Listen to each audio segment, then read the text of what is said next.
Boa tarde, pessoal. Todo mundo bem?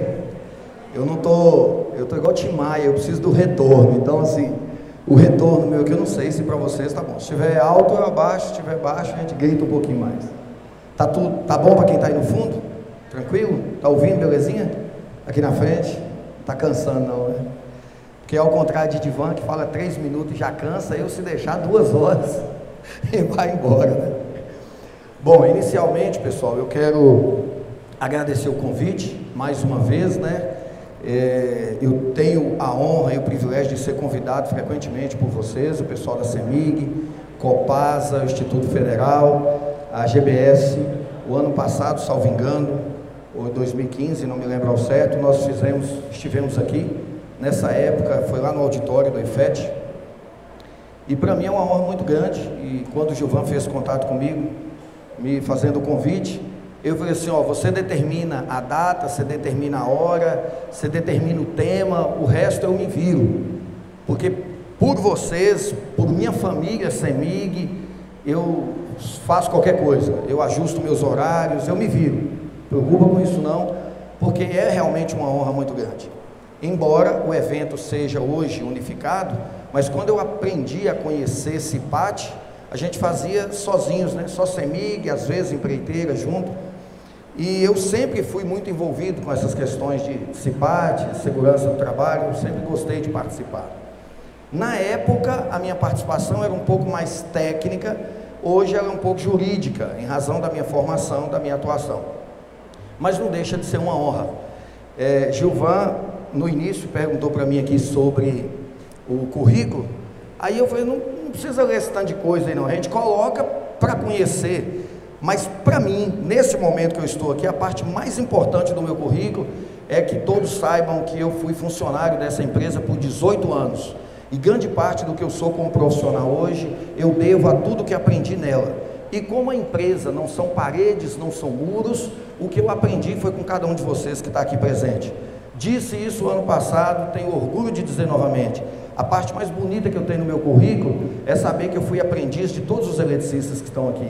Aprendi a trabalhar com todos eles, aprendi a sonhar, a idealizar, a buscar meus sonhos, e hoje sou extremamente realizado. Eu costumo dizer que eu estou onde eu sonhei estar a minha vida inteira, fazendo o que eu sonhei fazer minha vida inteira, que é na área jurídica, e sem dúvida nenhuma também, já que eu falei para a Gilvan, que na CIPAT é interessante que trouxéssemos familiares, porque o assunto que eu vou abordar é muito importante para a família.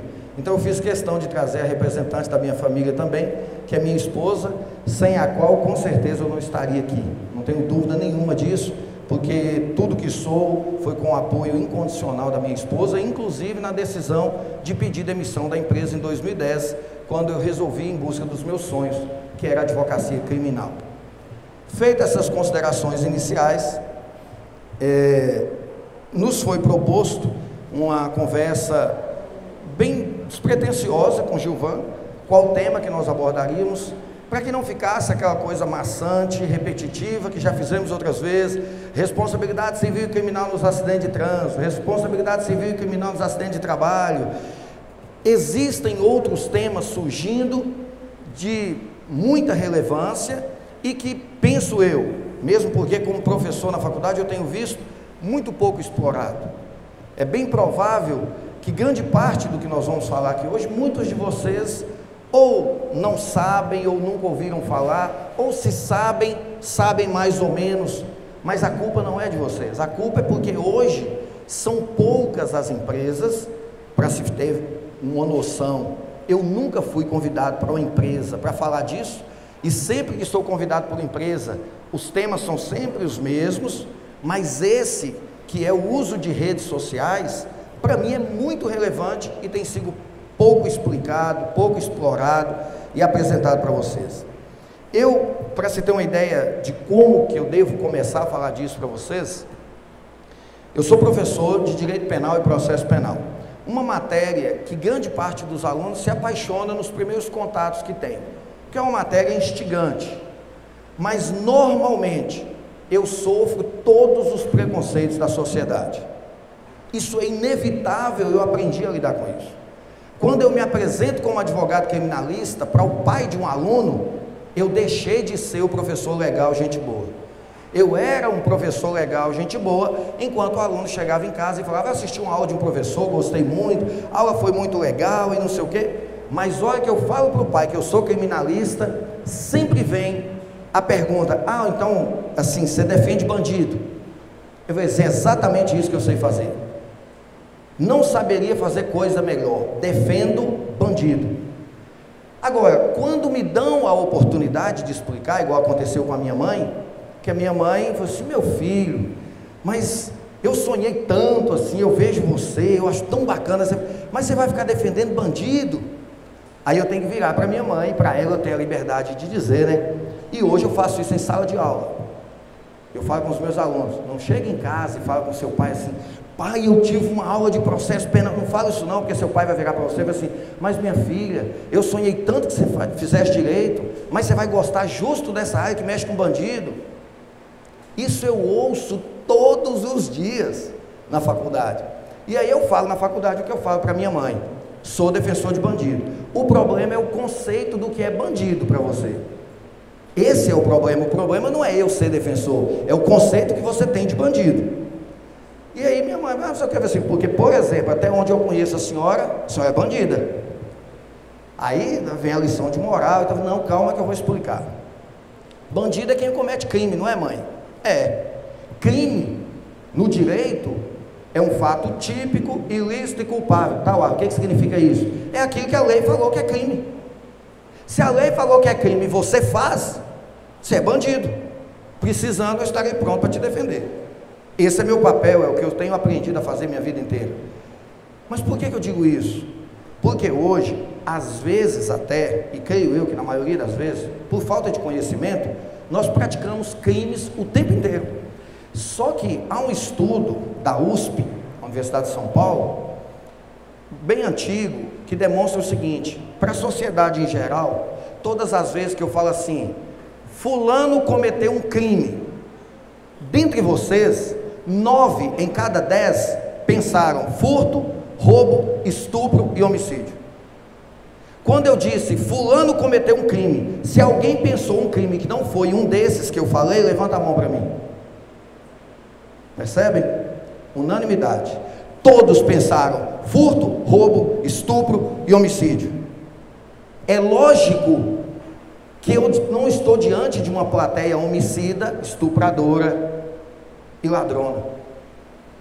Mas, por exemplo, quem aqui já teve que chamar a atenção do seu filho em público, porque estava tentando, na festinha de aniversário, no shopping, teve que chamar a atenção? Levanta a mão, por favor. Tudo bandido. Artigo 231 do Estatuto da Criança e do Adolescente: pena de 1 a 4 anos de prisão para quem constrange criança em público. Que isso, cara? Ainda bem que nossos filhos não podem saber disso, porque minha menina agora está com 17, mas quando ela era mais nova, qualquer coisa que eu falava, ela: ó, Estatuto da Criança e do Adolescente, papai. Eu disse: eu acho que eu estou criando alguma coisa dentro de casa para me complicar. Mas a bem da verdade é isso: a sociedade não tem a mínima ideia dos mais de 1.800 crimes que nós temos na lei, e cometemos sem saber. É bem provável que dos que estão aqui hoje, 90% praticaram um crime gravíssimo hoje, que a lei estabelece pena de 4 a 10 anos. Daqui a pouquinho eu vou provar para vocês. A depender do vídeo que você reencaminhou para o grupo de amigos, tão logo você tenha recebido de um outro grupo, você praticou um crime gravíssimo e não sabe. E não adianta virar para o juiz depois e falar que não sabe. Então é sob essa ótica que eu aprendi a amar, apaixonar a vida de criminalista. É defender o cidadão todas as vezes que o Estado se insurgir contra ele. Eu entro em audiência, eu brinco com o juiz, promotor, muito amigos lá fora, mas aqui dentro vocês são meus inimigos. Eu sou inimigo declarado do Estado, porque todas as vezes que o Estado investe contra um cidadão, eu vou me posicionar do lado do cidadão. O que eu puder fazer para defender o cidadão, eu vou fazer. É lógico que às vezes eu me deparo com crimes que eu gostaria de não estar na defesa, mas eu tenho que ser fiel aos meus princípios cristãos, e Deus não me deu o dom de julgar e saber quem merece o meu trabalho como defensor ou não. Todo e qualquer cidadão merece o meu trabalho como defensor. Então a proposta trazida hoje foi reunir essa paixão pela advocacia criminal, o pouco de conhecimento que eu adquiri e fazer isso ser útil para vocês na semana interna de prevenção de acidentes do trabalho. E quando nós falamos de semana interna de prevenção de acidentes, é lógico que é algo que vocês já sabem de longas datas, que o conceito de acidente é muito mais amplo do que a gente imaginar que alguém caiu de uma escada, alguém fez uma valeta na rua e não sinalizou e alguém caiu. O conceito de acidente é muito mais amplo do que isso. E é partindo dessa ótica que nós vamos falar para vocês sobre segurança da informação. E por que isso é muito importante nos dias atuais? Eu não posso e não me atreveria a falar como que isso vai funcionar em outras empresas, como por exemplo a Copasa, o Instituto Federal. Eu não tenho como, não conheço as particularidades. Mas na época em que eu ainda trabalhava na CEMIG, a CEMIG já se preocupava com isso. E nós tínhamos que assinar um termo onde nós não podíamos divulgar determinadas informações, onde alguns documentos têm circulação pública, outros têm circulação privada. Já se pensava, e eu saí da CEMIG em 2010, 1º de julho de 2010 foi meu último dia de serviço, e já existia essa preocupação.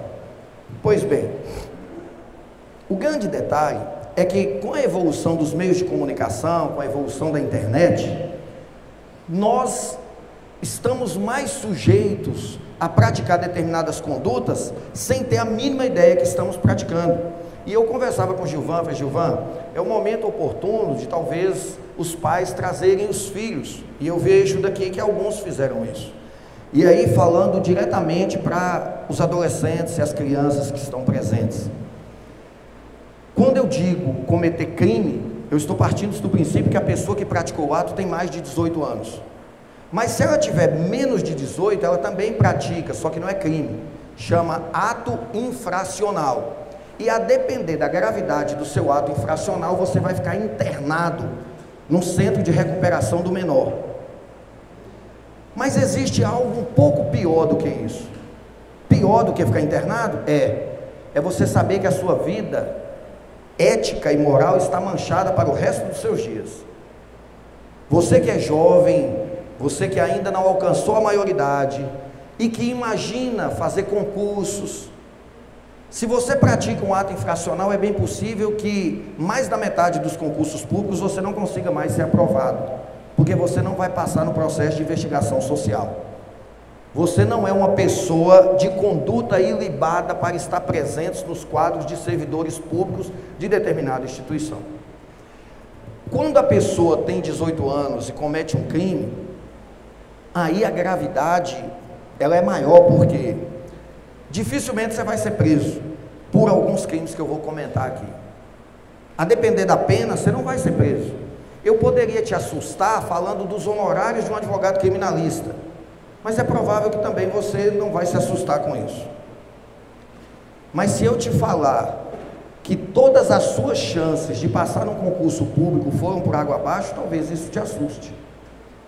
Porque ninguém que tem uma ficha criminal com a sentença penal condenatória transitada em julgado vai ser selecionado em concurso público. Você não tem conduta ilibada. Isso é preocupante. Para vocês terem uma ideia de quanto isso é preocupante, eu dou aula na faculdade e falo com os alunos. O sonho de um aluno entrar na faculdade não é nem formar, não, é ele chegar no segundo período para dar trote nos que estão no primeiro período. É uma coisa impressionante. O aluno chega no segundo período, o sonho dele é aplicar um trote na turma do primeiro período. Só que esse trote na lei chama-se extorsão. Artigo 158 do Código Penal, pena de 4 até 10 anos de prisão. O que é o crime de extorsão? É você obrigar alguém a fazer uma coisa que a lei não obriga ele a fazer, com o intuito de obter alguma vantagem. Lá em Montes Claros eles amarram os meninos, colocam na avenida para pedir dinheiro, para depois eles pegar o dinheiro e tomar golo. Esse dinheiro é a vantagem que a lei chama de indevida. Se o meu filho com 19 anos faz trote na turminha do 18, se a polícia cisma de pegar ele para Cristo, acabou, cara. Você está no segundo período da faculdade, você já pode desistir.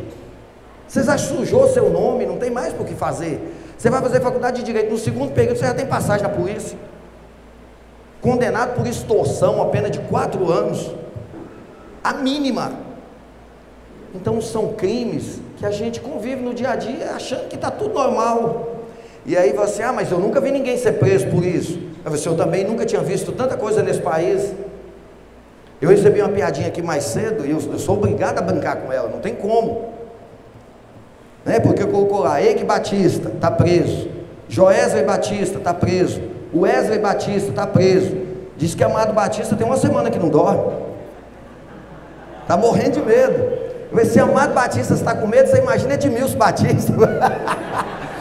Você imagina, velho? Então tanta coisa nesse país que eu nunca tinha visto, eu vou ficar querendo ser o primeiro? Não, lógico que não, né? Então é essa proposta que nós temos, é falar para você sobre o uso das redes sociais, suas implicações cíveis e criminais.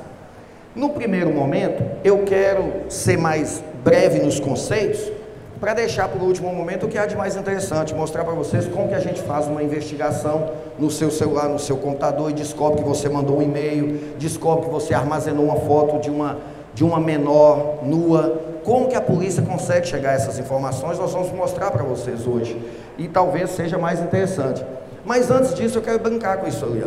Para mim, esse conceito é meu, é o que eu penso de rede social. Rede social para mim é isso, eu sou adepto, sou fanático com rede social. Todos os meus alunos têm meu WhatsApp. Eu estava aqui aguardando o momento da palestra e filmando um vídeo, explicando uma questão para eles, que eles estão em dúvida lá na matéria. Eu uso isso o tempo inteiro, transmito aulas ao vivo no Facebook. Então, eu sou adepto às redes sociais, mas querendo ou não, este é o melhor conceito. São instrumentos que me permitem trazer para perto quem estava longe, levar para longe quem estava perto, onde eu posso falar o que quero e ouvir o que eu não quero. São as redes sociais.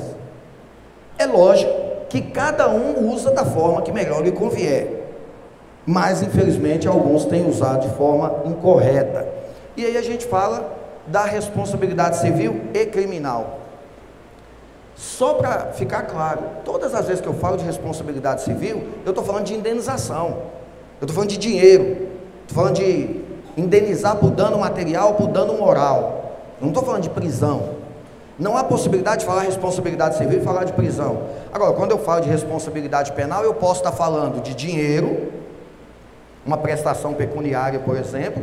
Eu posso estar falando de sentença condenatória a pena privativa de liberdade. Eu posso estar falando de pena restritiva de direitos. E mais tarde eu vou apresentar para vocês uma situação que vai dizer, mas eu nunca vi. Eu também não. Quando eu formei, sonhava em ser criminalista. E olha que interessante, eu entro numa audiência, quem é meu inimigo número 1? O promotor. Eu nunca imaginei que eu fosse ser advogado de defesa de um promotor. E o que é pior, ver que o promotor foi condenado a prestar serviço à comunidade. Eu nunca tinha visto isso. Mas está todo mundo falando, eu nunca vi, nunca aconteceu comigo. Mas vocês vão ver que acontece. Por quê? Por uma postagem que ele fez no Facebook. Nós vamos mostrar isso. Não é caso que ninguém me contou. Eu fui advogado de defesa, eu atuei no processo todo, eu vi a condenação, perdemos todos os recursos que nós tentamos, mas é uma realidade, está aí, todo mundo. Eu tenho trabalhado em inúmeros processos nessa situação. Olha que interessante, isso aí traduz o que nós queremos falar. A pessoa recebe isso e pensa exatamente assim, eu vi na internet, deve ser verdade. Eu vou compartilhar para mostrar que eu estou antenado. Eu ministrava uma palestra o ano passado, onde eu falava da influência da mídia no julgamento pelo tribunal do júri. Por quê? Porque no júri, quem julgam são vocês. É a sociedade chamada leiga, no sentido de não ser juiz de direito para julgar. São jurados, pessoas normais da sociedade. E eu dizia a influência que a mídia exerce sobre isso, porque quando a pessoa é presa, a televisão mostra. O dia que ela é solta, em decorrência de uma sentença absolutória, a televisão não mostra, não tem interesse em mostrar. E aí eu dizia para os meninos, assim, é tão interessante isso, que na palestra lá eu falava assim, eu recebi hoje, isso foi o ano passado, eu não lembro, tinha um fato político da época. Imagine aqui agora, se eu virasse para vocês, eu já estou antecipando que é uma brincadeira, mas lá na palestra eu não falei nada não, eu deixei todo mundo acreditar que era verdade. Eu não sei se vocês ficaram, estou brincando a partir de agora, Eu não sei se vocês ficaram sabendo da prisão de Lula agora de manhã. Extremamente traumática. Diz que ele resistiu, foi agredido e tal. Aí assim, o que nos preocupa? Porque as redes sociais todas já estão denunciando essa prisão. E a imagem dele para os filhos, para a esposa, ninguém quer saber o motivo pelo qual ele foi preso. O bom é que foi preso. Já está bom demais. E aí eu perguntava na plateia quem concordava comigo que ele não deveria ser preso, ou deveria ser preso. É lógico, era só para brincar. Na verdade, era só para falar para eles que isso não existiu. Isso não aconteceu. Mas se eu falar que aconteceu e jogar nas redes sociais, o trem viraliza, da noite para o dia, vira uma coisa impressionante. Mas mais à frente, tem um momento que eu vou explicar para vocês, mas algumas coisas eu vou lembrando e já posso antecipar. Sabe qual é o grande problema das redes sociais hoje? É porque antes das redes sociais, a pessoa chegava para mim e falava assim: doutor, eu estou respondendo uma ação na justiça porque a pessoa falou lá que eu falei que ele roubou a bicicleta de fulano. Bem, mas você falou ou não falou? Ó, doutor, na verdade é o seguinte, não é que assim eu falei assim, não. Na verdade eu falei um pouco diferente. Falou ou não? Falei, doutor. Tá. Alguém viu você falando? Não, eu acho que não. Não, então não preocupa não, que quem tem que provar é o promotor. É ele que tem que provar que você falou. Se ele não provar, eu, Arlen, advogado, não preciso mentir para te defender. Eu só vou ficar calado. Quem tem que provar é ele. Qual é o problema das redes sociais hoje? Não precisa ninguém provar. Você faz a prova contra você. Porque você escreve e manda. Aí é só pegar a impressão. O que está escrito daqui, ó, foi você que escreveu. Está no seu celular, no seu perfil, no seu... Não precisa preocupar com testemunha mais. A prova já está constituída. Você constituiu a prova contra você. Esse é o grande problema, porque antigamente muitos processos eram extintos porque ficava no disse, não disse. Ficava assim, não conseguiu provar, falou, mas ninguém conseguiu provar que foi isso. Ninguém viu ela falando, ninguém viu. Hoje não precisa. Hoje não importa se sou eu adulto, seu nome. Heitor, tem quantos anos, Heitor?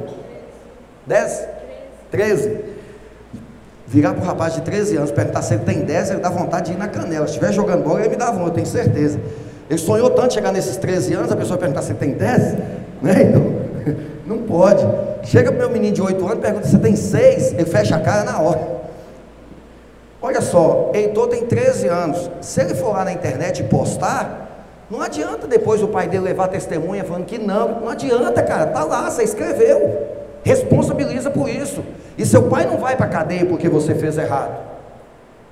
Dependendo da situação, é você que vai para o centro de recuperação do menor, ficar internado lá junto com aqueles que traficam, que assaltaram, que mataram, que estupraram.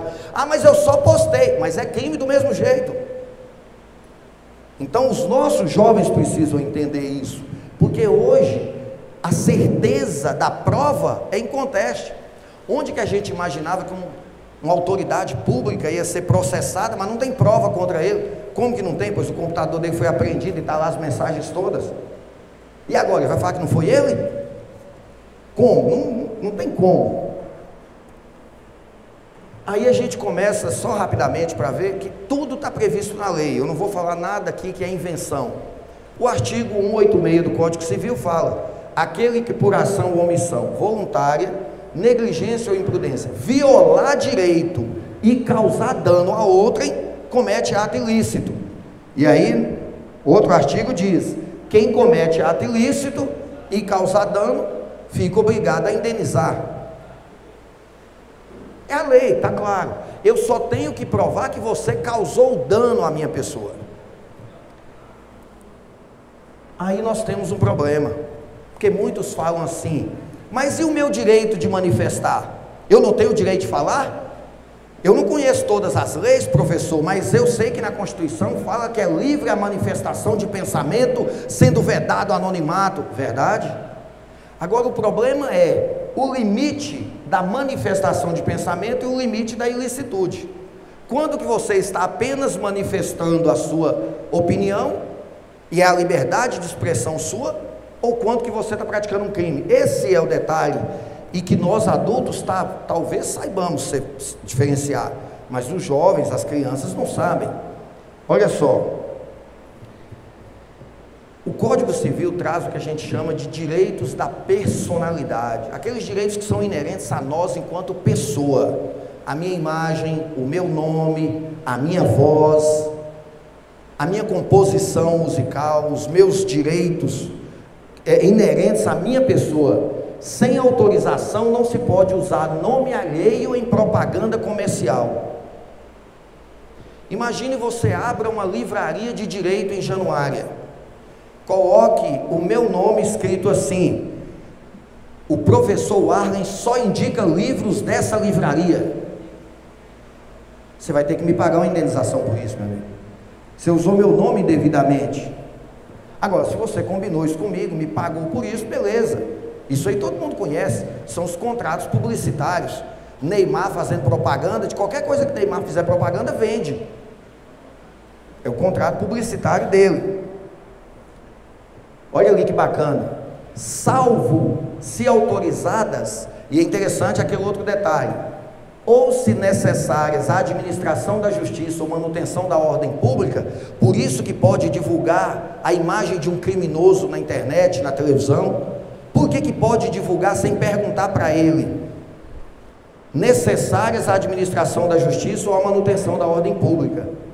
A divulgação de escritos, a transmissão da palavra, o que eu estou fazendo aqui agora, ou a publicação, a exposição ou a utilização da imagem de uma pessoa poderão ser proibidas.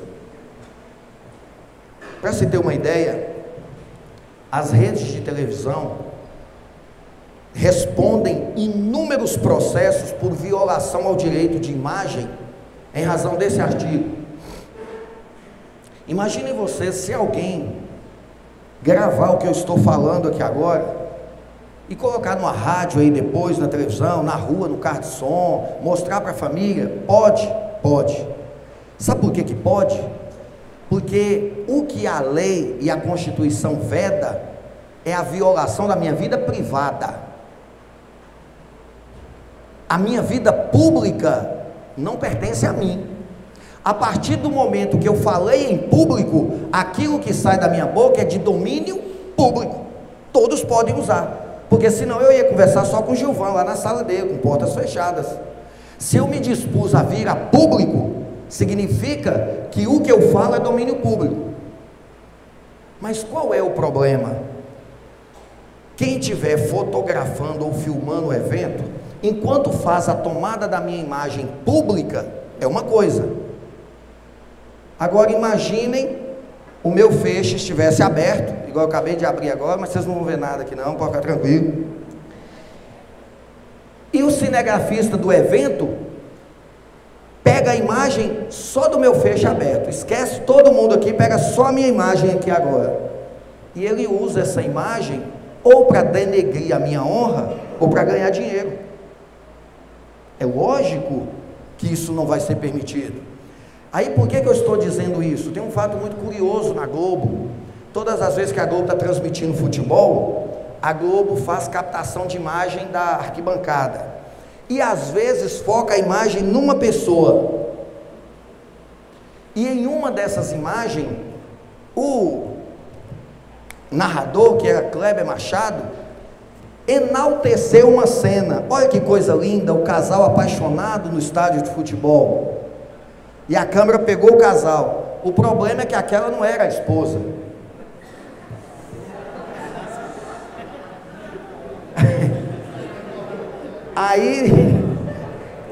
Aí deu merda. Porque essa transmissão, ela é pública, não pode ser privada. A Globo não pode fazer a tomada de imagem só da pessoa. Dizer se o cara estava certo ou errado não nos cabe.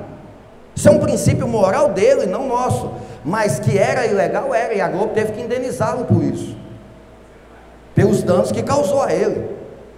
Então olha o perigo que é o uso indevido da imagem, da voz. Isso nos canais de televisão é muito comum de acontecer. Mas a Constituição, sobre essa manifestação de pensamento, essa liberdade de expressão, diz de forma bem clara, em 3 dispositivos: é livre a manifestação do pensamento, sendo vedado o anonimato.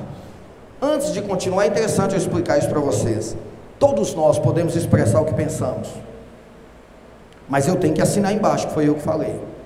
Essa manifestação pode ser por escrita, vídeo, áudio, não importa. É livre. Você pode falar o que você quiser, mas responsabilize pelo que você falou. Agora, por que é vedado o anonimato? Porque a própria Constituição assegura o direito de resposta. Você pode falar o que você quiser, mas quem se sentiu ofendido tem o direito de resposta. Então vamos raciocinar. Alguém coloca uma placa ali na porta: Unimontes, a pior instituição de ensino de Januária. Se ele não assinar, a Unimontes pode ir lá e derrubar e jogar fora. Ah, mas ele tem direito de colocar. Tem, mas então coloca o nome dele. Assinado, professor Warley. Aí a Unimontes não pode derrubar não, a não ser com ordem judicial. Mas tem um detalhe: agora a Unimontes sabe quem que escreveu e vai dar um direito de resposta. Coloca um outdoor do lado. O comentário ao lado, vindo de um dos piores professores que já passou por Januária, não nos atinge. Ponto. Como que a Unimontes ia se defender se ela não sabe quem que escreveu? Então, quando a Constituição me dá o direito de manifestar minha opinião, mas me obriga a identificar, é para assegurar ao outro responder quando for necessário. Então, embora nós tenhamos esse direito, mas ele é bem regulamentado, não é solto. Olha o outro: é livre a expressão da atividade intelectual, artística, científica e de comunicação, independente de censura ou licença. E aqui me permitam tocar num ponto crucial e delicado dos dias atuais: a situação que envolveu o nome do Banco Santander. Para quem não está por dentro do que se trata, nós tivemos uma exposição de arte no Rio Grande do Sul, e nessa exposição foram apresentadas figuras, fotos, desenhos, gravuras de índole sexual que deturpa os costumes da sociedade, da família brasileira e os costumes cristãos. Tínhamos lá homem e mulher praticando ato sexual com o cachorro, tínhamos lá a imagem de Cristo vinculada a atos sexuais, tínhamos lá fotos de hóstias, que é um símbolo sagrado para os cristãos católicos, hóstias escrito vagina, pênis na hóstia. E aí eu concordo com o comentário que eu ouvi: qual é a arte que tem eu escrever vagina numa hóstia? Não dá para entender que isso é arte. Mas cuidado, eu não posso confundir as coisas. Eu saber se é arte ou não é indiferente. É livre a manifestação artística e cultural. Ninguém pode proibir, desde que isso não esteja incitando o crime, mas ninguém pode proibir.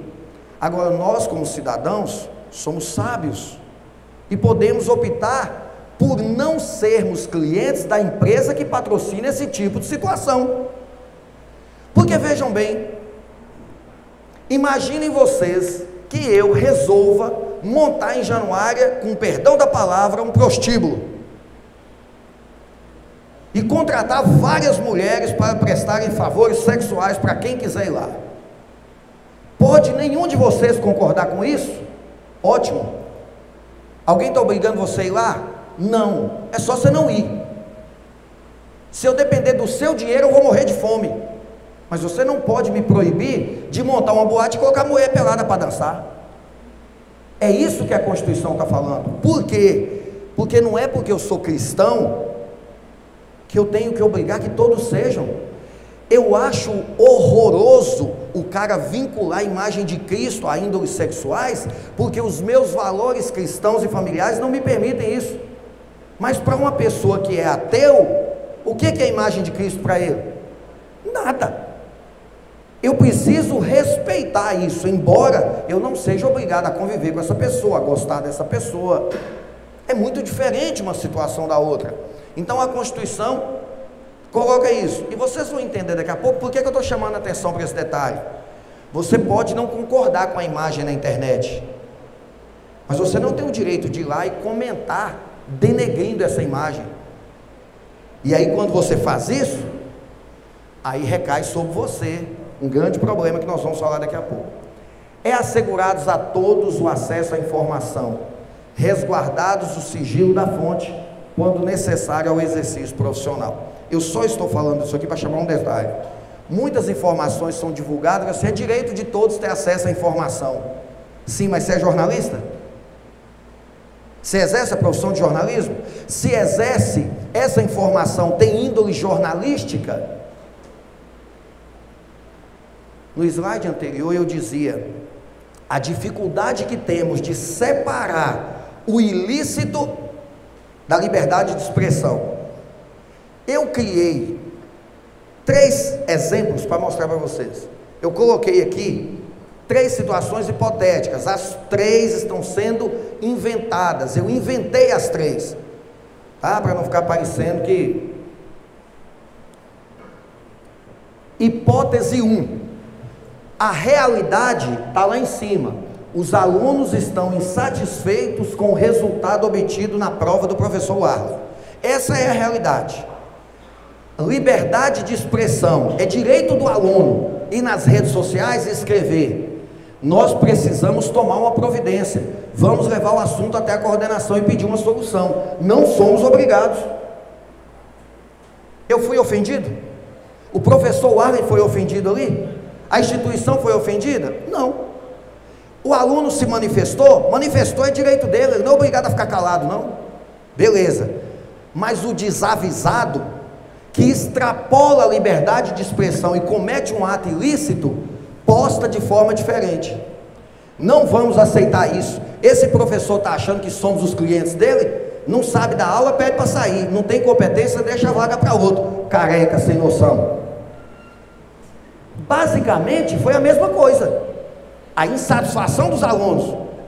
Só que na segunda ele vai responder por uma ação de danos morais e um crime de difamação contra a minha pessoa.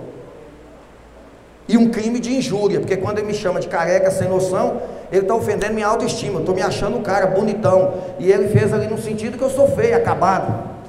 Então ele vai ter que me indenizar por injúria. Difamação, quando ele fala, não sabe dar aula, pede para sair. A minha imagem de professor, se você é dono de uma faculdade, estava querendo me contratar, você já não contrata mais. A minha imagem como professor foi arranhada, ele vai ter que me indenizar por isso.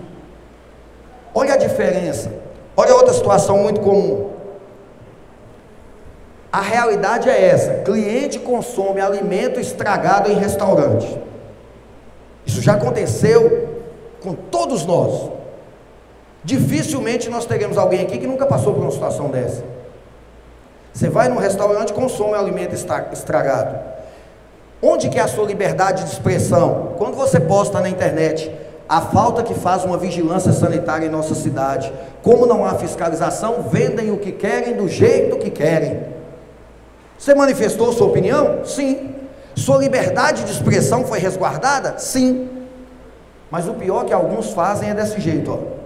Um absurdo, só porque o restaurante é do irmão do prefeito, ninguém fiscaliza, se sentem no direito de vender coisa estragada. No mínimo os fiscais estão sendo comprados também. Parece a mesma coisa, nas duas situações você estava insatisfeito, só que na segunda você vai responder danos morais contra do restaurante, do prefeito da cidade, do irmão dele, todo mundo se sentiu lesionado. Vê se tem lógica. Para que você tinha que falar isso na internet, cara? Existe um crime na lei, artigo 325 do Código Penal, chama exercício arbitrário das próprias razões. Você está querendo fazer justiça com as próprias mãos? Olha que interessante. Eu tenho um restaurante, você comeu comida estragada, eu sou obrigado a te indenizar, moralmente, materialmente. Se você foi internado, ficou no hospital, eu tenho que pagar tudo. Beleza, tranquilo. Mas isso não dá a você o direito de afugentar clientes do meu estabelecimento. Cada cliente que deixar de vir ao meu estabelecimento, eu posso cobrar essa conta de você. Porque isso é fazer justiça com as próprias mãos. Outra situação: motorista revolta-se com a atitude do fiscal de trânsito. Aqui eu acredito que não é a realidade de vocês, mas quem frequenta muito Montes Claros sabe. Montes Claros está uma loucura. Você vai na rua, recebe uma multa. Primeiro, que quando a gente fala em multa, é uma pesquisa que eu sempre gosto de fazer na turma. Dificilmente a pessoa recebe a multa e não estava errado. Existem situações que a gente recebeu a multa e a gente estava certo. Mas querem ver? Sejam honestos. Levanta a mão para mim, só quem já recebeu uma multa e não tinha feito nada errado.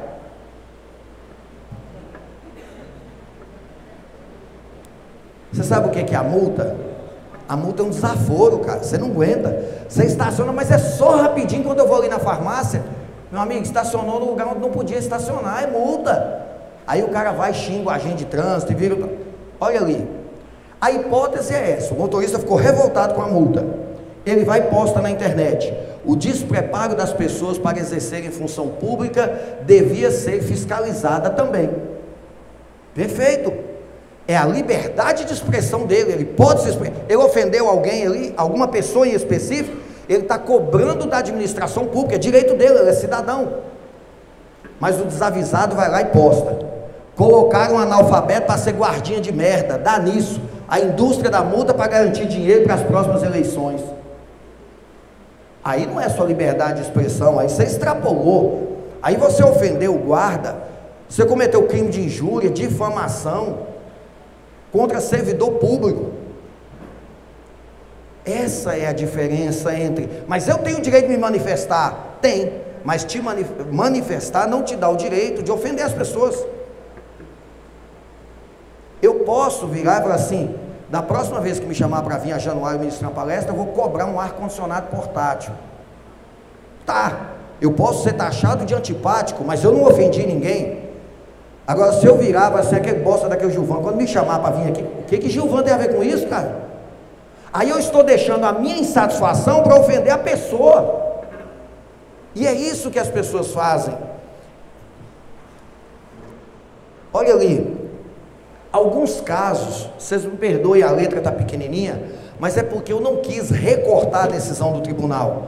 Eu quis deixar do jeito que o tribunal escreveu, para que vocês pudessem ver. Mas eu vou ler o trecho que interessa.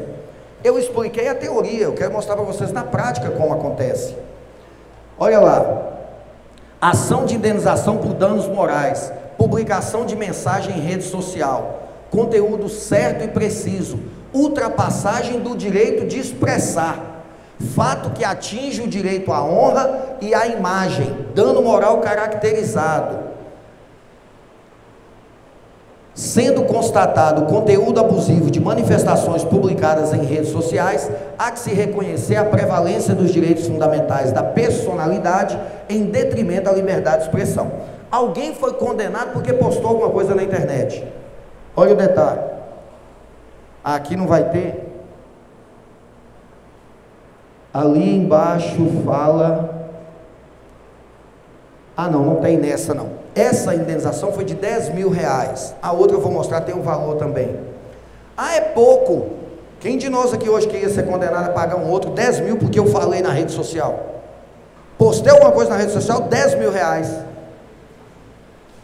Vocês vão ver que tem uma situação aqui um pouquinho pior. Olha essa aqui: direito à imagem, publicação de fotos sem o consentimento, decorrência da própria exposição de violação do direito. Essa situação é muito curiosa. A pessoa inaugurou um estabelecimento comercial e colocou a foto de uma pessoa como se fosse fazendo a propaganda do estabelecimento. E aí as pessoas tiravam a foto e postavam no Facebook. A dona da foto, que não foi perguntada nem nada, ação indenizatória, ganhou 20 mil reais de indenização. Olha lá, 10 mil reais, essa aqui é do Facebook. Facebook foi condenado a indenizar a pessoa em 10 mil reais. Detalhe: corrigidos 1% ao mês, desde a data que a ação começou. Isso aí vai para aproximadamente 25 mil. Só que não foi só o Facebook, foi o Facebook e a pessoa que postou no Facebook, que naquele caso chama Mário Braga Pinheiro Júnior, lá de Juiz de Fora. Foi condenado a pagar essa indenização. Olha aqui, vocês devem ter visto isso. Mulheres abrem jurisprudência à indenização por conteúdo ofensivo nas redes sociais. Eu vou mostrar, mas antes eu quero comentar. Gilvan, fica de olho no tempo para mim, porque eu esqueço aqui do tempo. A mulher levou o cachorro dela no veterinário, acho que para castrar, e a castração não foi feita, acho que da forma que devia. Ela voltou na rede social e detonou a clínica, o médico veterinário. Aqui, o ponto que para mim é o mais importante para vocês hoje. O pior não foi ela postar, não. O pior foi as duas pessoas que vieram embaixo e comentaram. O tribunal entendeu que quem comenta, concorda com o que foi postado e deve indenizar também. Portanto, você não fez a postagem, mas você foi lá e comentou concordando, você é responsável pela indenização também. Olha lá, olha o que o desembargador disse. Eu vou ler tudo porque é interessante, me perdoem, não é muito didático você ficar lendo textos assim, mas é porque vai facilitar. Ao curtir, prestem atenção, curtir, só de curtir você já está respondendo.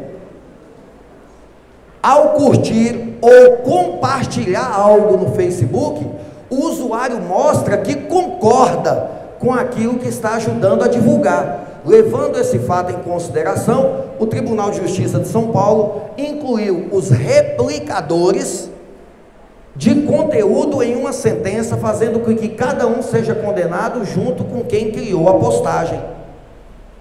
Simples assim. Detalhe: o caso foi relatado nesta manhã pela colunista da Folha de São Paulo. A última linha: por isso, cada um terá que pagar 20 mil reais para a vítima. Cada um. Recentemente, uma pessoa foi difamada na internet. Até agora eu estou falando só dos aspectos cíveis. Daqui a pouquinho eu vou falar dos criminais. Quando eu falar dos criminais, eu vou falar de difamação. A pessoa foi difamada na internet, lá em Montes Claros. O advogado me procurou, porque ele é civilista, e ele queria uma ideia criminal. Warren, como que eu faço para oferecer uma queixa-crime contra as pessoas que comentaram? Aí eu disse assim, você tem que oferecer uma queixa-crime contra todos, porque a ação privada, se você oferecer apenas contra alguns, a ação será extinta, porque fica parecendo que você está vingando de uns e de outros. Não, a justiça não admite isso. Mas como é que eu vou saber todos? Você pede o juiz para oficiar o Facebook, para o Facebook mandar o perfil e o comentário da pessoa, com os dados de cada um. Ele desistiu de oferecer a queixa-crime, porque a postagem tinha sido comentada por 236 pessoas.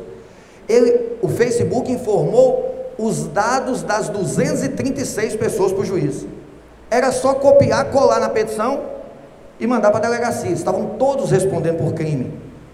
Mas ele preferiu fazer diferente. Se eu oferecer uma queixa-crime, esse pessoal vai ficar com raiva de mim. Todo mundo respondendo processo criminal.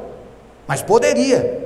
Ele foi inteligente. Eu vou pedir o juiz para fixar uma indenização de R$500 para cada um pagar. O cliente dele vai receber R$120 mil de indenização. Cada um dos que comentou. Eu não sei se já saiu a sentença, mas esse é um caso lá de Montes Claros. Daqui a pouquinho vocês vão ver casos mais absurdos ainda. Olha lá, paciente, o mais curioso disso aqui, olha a data disso aí, 10 de setembro, hoje é que dia? 8 dias atrás, para não dizer que a palestra está desatualizada. 8 dias atrás o juiz condenou uma pessoa a pagar R$10 mil porque falou mal do médico no Facebook. E olha por que falou mal. Chegou no posto de saúde, eu queria tirar esse gesso. O médico falou assim, aqui só atende urgência e emergência, não dá para tirar gesso aqui. A pessoa saiu, foi no Facebook e detonou o médico. R$10 mil de indenização. Era melhor ter tirado o gesso no Machado. Ficava muito mais barato.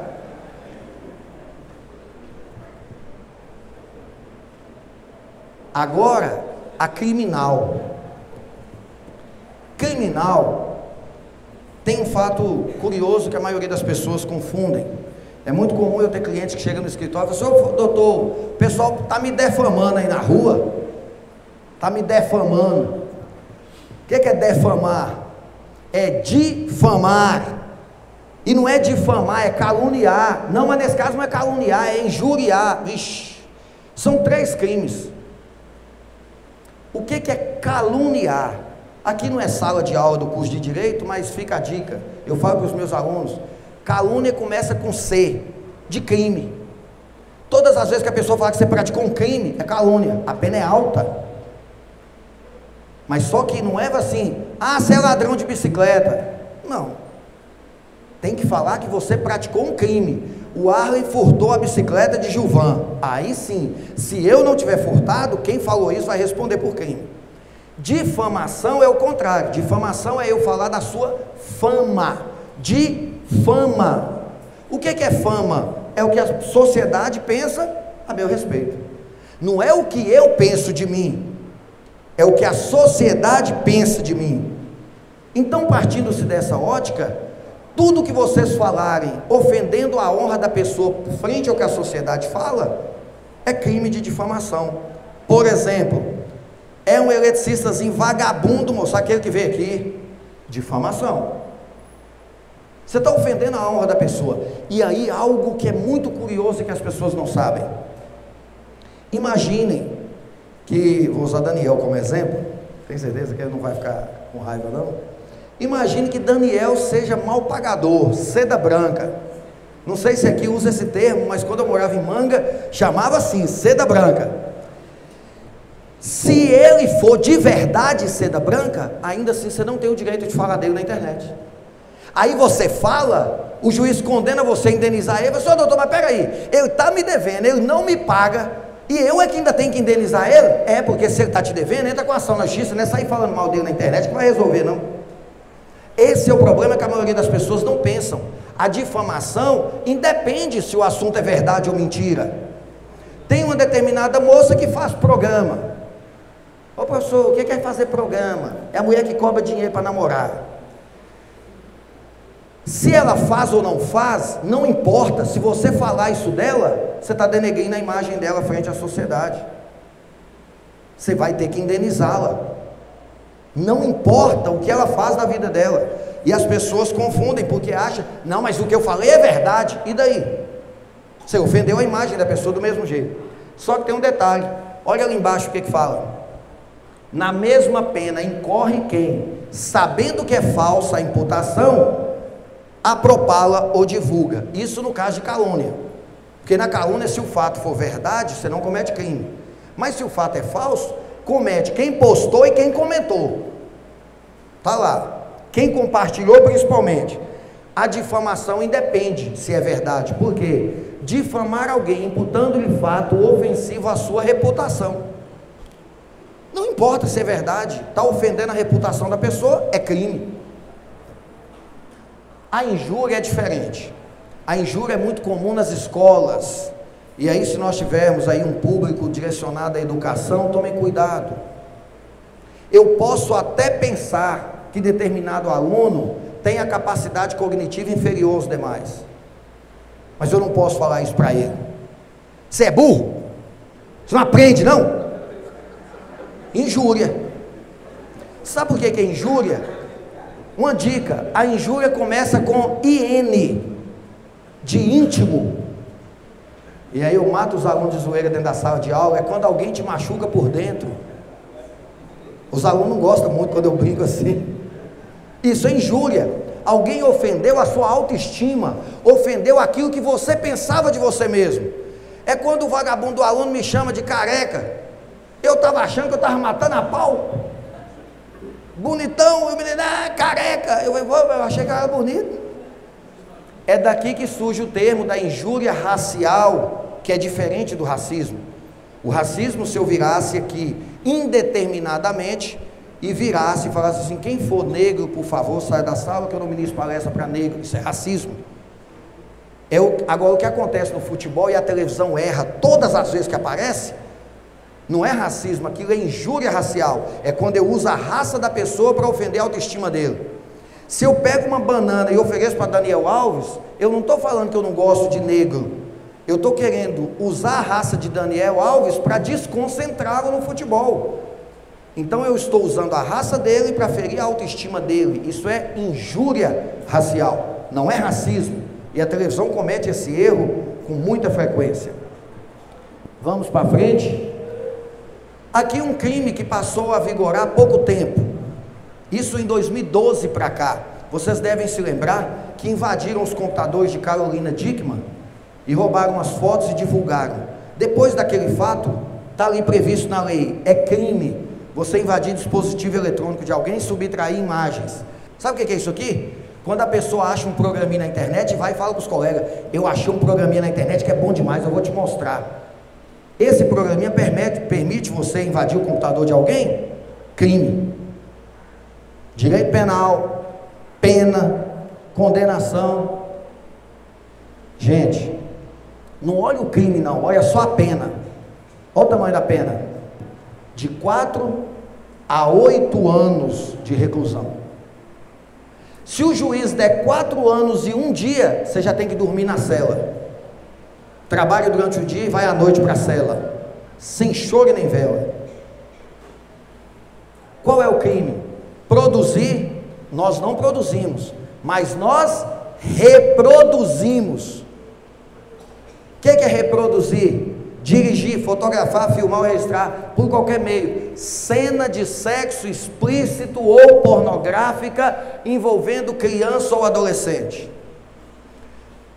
Meus amigos, vocês não têm ideia, são processos que tramitam em segredo de justiça, e vocês quase nunca na sociedade vão ficar sabendo se não for numa palestra. Os clientes que eu defendo que cometem esse crime, o cara fica desesperado, que o cara vira para mim, a primeira coisa que ele fala: mas todo mundo faz isso. Sim, velho, mas você deu azar, a cartelinha do bingo caiu para você, puf, já era, porque a perícia foi feita no seu celular, não tem para onde correr, não precisa de prova testemunhal, não precisa nada. Você compartilhou um vídeo onde mostrava um decote de uma menina, não é sexo, conteúdo pornográfico, decote mostrando os seios. E aí a quantidade de mocinhas que tira selfie no espelho com conteúdo sexual, joga para o colega, ela não responde, mas o tobó que pegou e passou para os amigos, 4 a 8 anos de cadeia. E o pior, seu primeiro dia no presídio, meu amigo, meus clientes que praticam esse tipo de crime têm um apelido de duzentão. Quando chega no presídio, já fala: ó, duzentão, é a senha. O que é duzentão? Praticou algum crime do artigo 200 e alguma coisa. Todo mundo sabe que é crime contra a dignidade sexual. Vai ser tratado como moça. Olha só, o que assusta é que ali fala assim: criança ou adolescente. Para essa lei, vocês têm ideia do que é adolescente? Dos 12 aos 17 anos, 11 meses e 29 dias. A moça tem 17 anos, mandou uma foto nua para você, você compartilhou com os amigos, pena de 4 a 8 anos.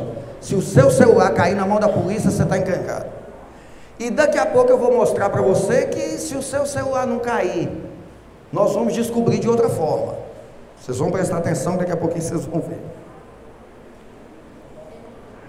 Esse a pena é um pouco menor.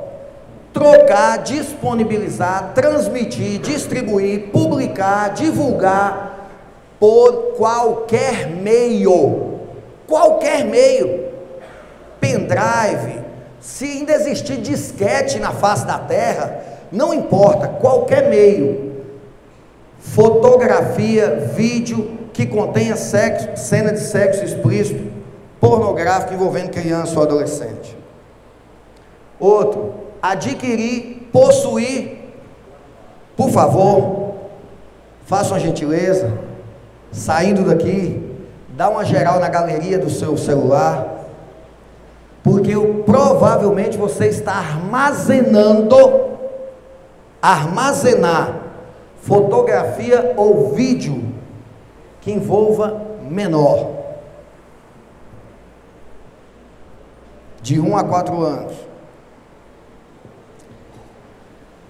Olha essa notícia que saiu na Folha de São Paulo. Quem compartilha vídeo de estupro também comete crime, dizem especialistas. Essa notícia foi trazida para assustar vocês, porque é impossível ela não te assustar. Eu não quero saber quem compartilhou, não estou perguntando isso, cuidado, viu? Vamos combinar direitinho para não ficar errado. Eu só vou perguntar quem viu. De novo, eu vou perguntar quem viu. Eu não quero saber quem compartilhou, eu quero saber quem viu. Aquele vídeo da menina que foi estuprada por muitos rapazes lá no Rio de Janeiro, quem viu o vídeo? E os que estão com medo de levantar a mão, por quê? Ver não dá crime não, é só compartilhar. Vocês não querem que eu acredite que só esse tipo de gente viu? Cambada de mentiroso. Se alguém falar que vocês cometeram crime, vocês têm advogado aqui por conta, preocupa com isso não. Eu tenho certeza que muito mais gente aí viu e não levantou a mão. Nós estamos falando de um vídeo onde uma moça, né, diz moça, mas para ler ela é criança, tinha 13 anos, foi estuprada por 35 rapazes no Rio de Janeiro. Surgiu uma discussão que ela não foi estuprada, ela estava participando de um bacanal, usando droga, pouco importa, ela é menor de 14 anos, para a lei, a vontade dela não conta, o que significa dizer, todos que receberam aquele vídeo e passou para algum colega, responde pelo crime de divulgar vídeo de estupro, 4 a 8 anos de cadeia. Por que eu trouxe essa informação? Porque quando o delegado começou a investigar aquele crime, ele mandou oficiar um órgão de controle da internet no Brasil, porque ele ia denunciar por crime todos que tinham compartilhado o vídeo. Olha para vocês ver que loucura. Você manda oficiar a empresa de controle, ela informa para o juiz os dados do celular, o computador, o e-mail, o número de quem compartilhou. Não importa onde é que você mora. Quando você adquiriu o celular, você usou um CPF e registrou um chip. Todos serão repassados. Querem ver um dado que vai assustar vocês? Ele desistiu de denunciar todos, porque em 48 horas, 3.741 denúncias de páginas em redes sociais que tinham compartilhado o vídeo. As publicações foram feitas em 638 links diferentes. Em 48 horas, ele respondeu para o juiz: eu não tenho condição de investigar 3.741 pessoas. Por esse motivo, ele desistiu. Porque se não fosse por esse motivo, muitos estariam respondendo pelo crime com a pena de 4 a 8 anos. Porque ele divulgou um vídeo onde uma adolescente estava sendo estuprada. Quantos não divulgaram esse vídeo sem saber? Olha que assustar, recebe em casa uma intimação, já com o dado do seu telefone, com tudo certinho. Por que que eu já estou partindo para o final, eu vou acelerar um pouquinho para eu não tomar muito tempo do outro colega que vai palestrar, mas agora tem a parte mais interessante, é eu mostrar para vocês condenações criminais de pessoas que desobedeceram isso aí, e o mais importante, como que a gente investiga um e-mail falso, uma mensagem falsa, como é que isso acontece? Esse aqui é o caso do promotor.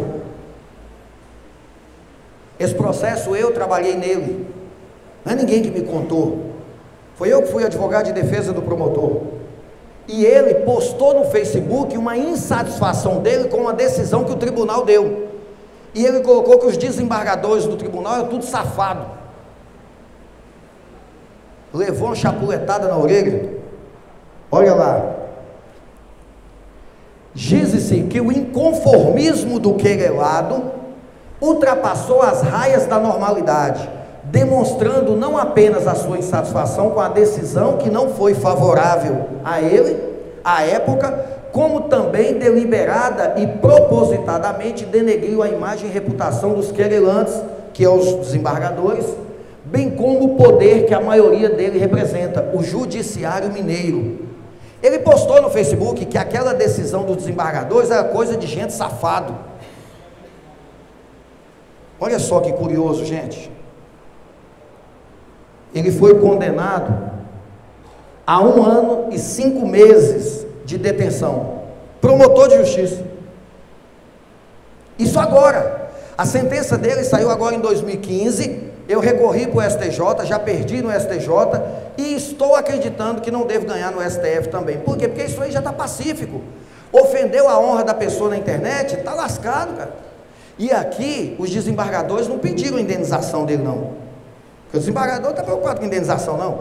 O desembargador quer ver o promotor prestando serviço à comunidade. Olha só, gente. É uma pena que não dá para mostrar para vocês. Eu vou subir aqui. Meu bem, fica aqui para mim, por favor. Eu vou subir aqui só para eu mostrar para vocês. Isso aqui é um e-mail falso. Muitos de vocês já receberam esse e-mail falso. Olha só o que acontece aqui.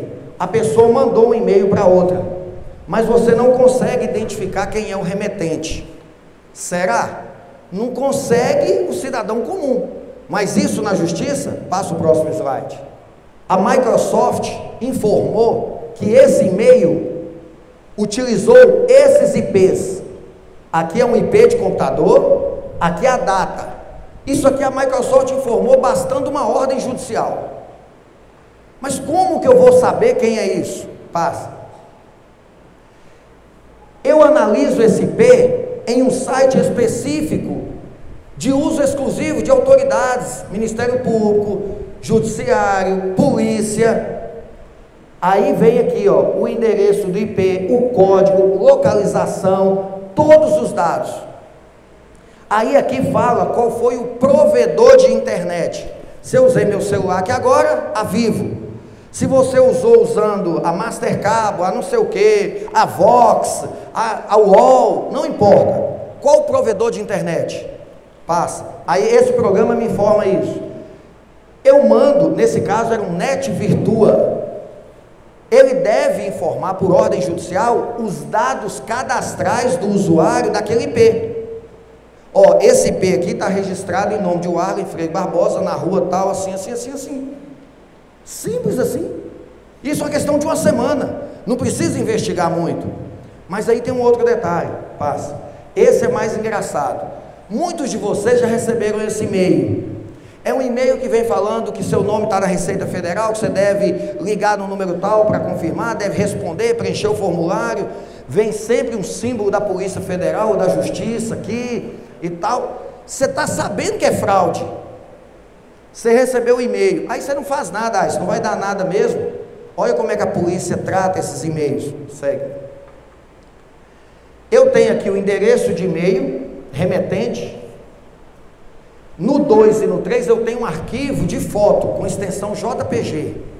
Aqui eu tenho um problema. Esse IOP e-mail, passa para frente, é um servidor de e-mail que é anônimo, não deixa rastro. Ele é usado por quem quer fazer coisa errada mesmo. Só que esse que fez isso aqui, ele era esperto, mas não tanto quanto a polícia. Por quê? Passa para mim. Aqui eu tenho 2 arquivos de imagem, uma assinatura e um distintivo. Esse arquivo de imagem tem uma codificação. Passa para mim. Tem um código. É só clicar com o dedo direito nele e lá em propriedades eu vou encontrar uma codificação. Por quê? Porque esse arquivo de imagem ele foi criado num ambiente que deixou rastros. Passa. Com esse código eu identifico o perfil do usuário. Passa. Manda oficial Facebook. O Facebook manda para mim os dados da pessoa que é aquele usuário. Só que tem um detalhe, o cara é malandro. Tudo isso aqui é falso. Prestem atenção, gente. Tudo isso aqui é falso. Todos vocês já passaram para a seguinte situação. Você vai habilitar alguma coisa na internet, aí eles pedem o número do seu telefone para confirmar. Aí você dá o número do telefone, seu telefone vem uma mensagem com um código, você pega esse código, digita e confirma. Não é isso? Ele colocou tudo falso. Mas o telefone tinha que ser verdadeiro, porque como é que ele ia confirmar? Ele foi e colocou o telefone verdadeiro dele. Passa para frente. O e-mail é falso, a data de registro, verificação, telefone de confirmação, esse tem que ser verdadeiro. Aí o que aconteceu? Passa. Com esse telefone, uma rápida pesquisa no OLX, olha o cidadão lá vendendo placa de computador. Porque não existe crime perfeito, uma hora o cara dá um fora. Ele conhece muito de internet, ele está vendendo uma placa GeForce, só que ele colocou o telefone, passa para frente. Aí veio, placa de vídeo, VGA, GeForce e tal. Olha o telefone do cidadão aqui, que eu deixei, lógico, escondido um pedaço ali. Segue. Através desse telefone, nós fomos nos registros de e-mail, pode seguir, e chegamos, InfoSeg, informação do sistema de segurança, acesso exclusivo da polícia, do Ministério Público. Com os dados que o telefone, nós conseguimos o nome, conseguimos toda a localização dele, Campo Grande, no Mato Grosso, tá a foto dele aqui, estava aplicando fraude nas pessoas. Próxima, tá aí, Facebook dele, e a partir daí foi só expedir a ordem de prisão, simples. O que para muitos ainda fala assim, mas sabe qual é o nosso problema hoje com rede social? É porque você na frente do computador, você se sente no direito de fazer o que quer e acha que ninguém vai descobrir. Acabou, não tem como. Pode ser que ninguém queira te investigar, mas se investigar vai descobrir. E aí isso aqui tem um outro problema. O celular que acessa a internet em qualquer lugar que você tiver, ele sozinho pode não dar muito problema não. Mas ele somado com uma Brahma, à medida que vai aumentando o número de Brahma, vai aumentando o risco. O cidadão não tem a mínima ideia do risco que ele começa a correr, comentando, curtindo, compartilhando. E aí, a minha mensagem final para vocês é exatamente nesse sentido. Não confunda o discurso de ódio com liberdade de expressão. Às vezes você está alimentando o discurso de ódio, achando que está manifestando sua expressão, sua liberdade de expressão, e não é bem assim. Muito cuidado com isso. Um abraço a vocês, muito obrigado e até a próxima.